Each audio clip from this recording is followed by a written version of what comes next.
Okay, we are here with the great Michael Staab. Could you tell us who you are and what you do?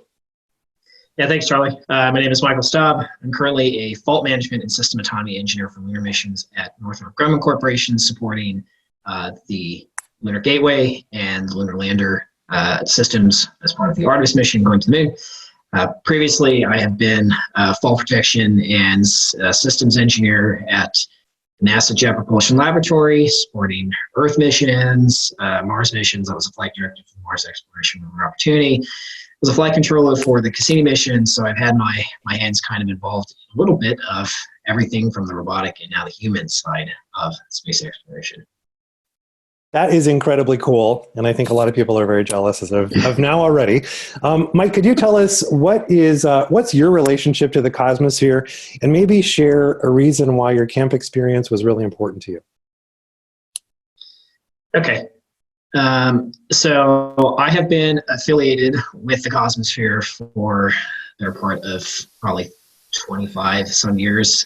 Grew up in Wichita, Kansas, just about an hour to the southeast of Hutchinson. Made many trips there for school visits.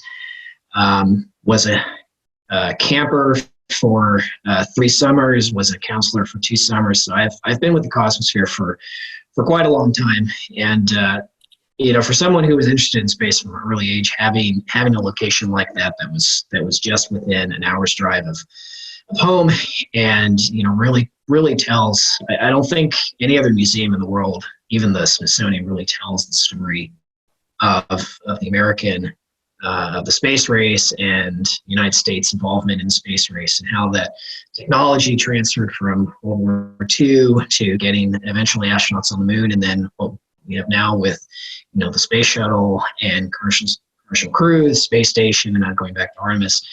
No place really tells the story better than the Cosmosphere. And for someone who was already pretty keen with that interest, for my inspiration for getting into this field was the Mars Pathfinder landing in the summer of '97, and then John Glenn's shuttle flight in October of '98.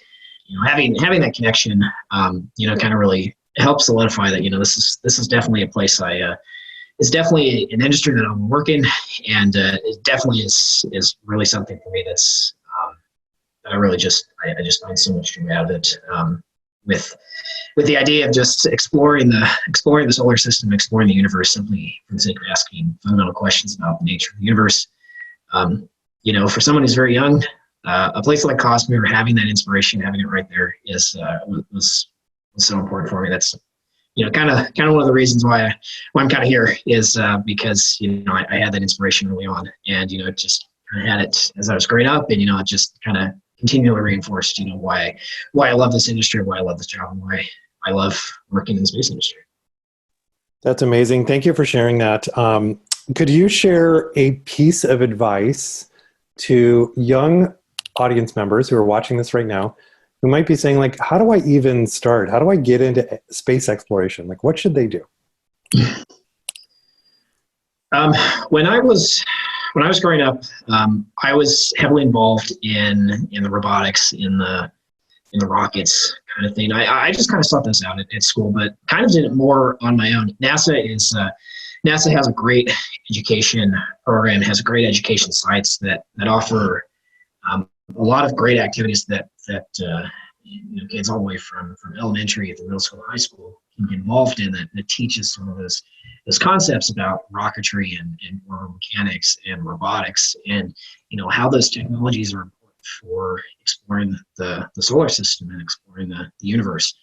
For someone who wants to get in this field, the most important advice is just be curious about the universe. Be curious about how things work, about how the nature of things work. I mean, even just recently there was an announcement that Venus scientists detected the presence of phosphine gas in the atmosphere of Venus, and no one have ever expected something like phosphine, which is a potential biomarker for life, could exist on Venus, but there it is.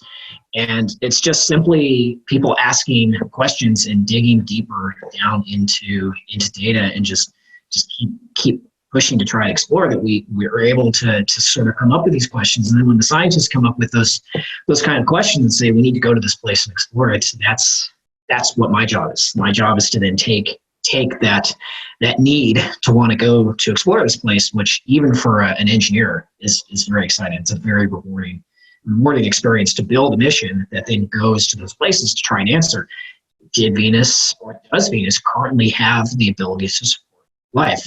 So for younger viewers, be curious, be inquisitive, try to figure things out for yourself. I learned a lot about rocketry and airplanes just by tinkering around with model airplanes and rockets when I was younger. I just learned sort of the fundamentals of how it worked. And if you're curious about those questions, NASA's the place. NASA's the place that does this. We do this for a living, and we love doing it. We push the boundaries of our knowledge of planetary science and our knowledge about where we can explore as a species, simply for the sake of asking those fundamental questions about how the nature of the universe works. Okay, so above all, want to extend my gratitude to the Cosmosphere. This is an amazing place. It inspires so many people and drives a lot of us to want to not just, maybe experience the camps or that place just for a couple of years as students, is to actually want to be a part of that industry and push those boundaries. And whether that's being an engineer, whether that's being a scientist, whether that's being an astronomer, whether that's being an astronaut, there are many ways that you can be involved in this industry, and the Cosmosphere for me was that stepping stone. So I cannot thank this place enough. It is an amazing place. It is an incredible place. You should absolutely support it. And we have that opportunity that I had when I was younger to experience the joys of those camps and the fascination that I had with learning about spaceflight history and what propelled me to go into this industry that I love so very much.